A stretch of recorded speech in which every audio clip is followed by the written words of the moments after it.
ખાતમુહૂર્ત. નાયબ મુખ્યમંત્રી હર્ષ સંઘવીના હસ્તે કાયદા વિભાગ હસ્તકની સંયુક્ત ચેરિટી કમિશનરની કચેરી ભાવનગર તેમજ જાહેર ટ્રસ્ટની નોંધણી કચેરી ભાવનગર માટે નવનિર્મિત થનાર ચેરિટી ભવનનું ખાતમુહૂર્ત કરવામાં આવ્યું હતું. આ કાર્યક્રમ રાજ્યકક્ષાના કાયદા મંત્રી અને જિલ્લાના પ્રભારી મંત્રી કૌશિકભાઈ વેકરિયાની ઉપસ્થિતિમાં યોજાયો હતો.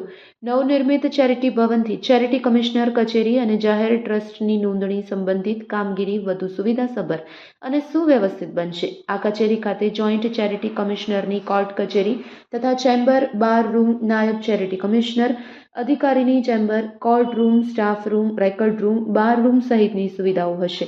આ તકે કેન્દ્રીય રાજ્યમંત્રી Nimuben Bambhaniya, mayor Bharatbhai Barad, standing chairman Rajubhai Rabadiya, deputy mayor Monaben Parekh, ધારાસભ્ય Sejalben Pandya, Shivabhai Gohil, municipal commissioner N.K. Meena, collector Manishkumar Bansal, જિલ્લા વિકાસ અધિકારી હનુલ ચૌધરી, આગેવાન કુમારભાઈ શાહ, દિગ્વિજયસિંહ ગોહિલ, કાયદા વિભાગના સચિવ U.M. ભટ્ટ સહિતના અધિકારી અને પદાધિકારીઓ ઉપસ્થિત રહ્યા હતા. Report by Ejaz Shaikh, Bhavnagar.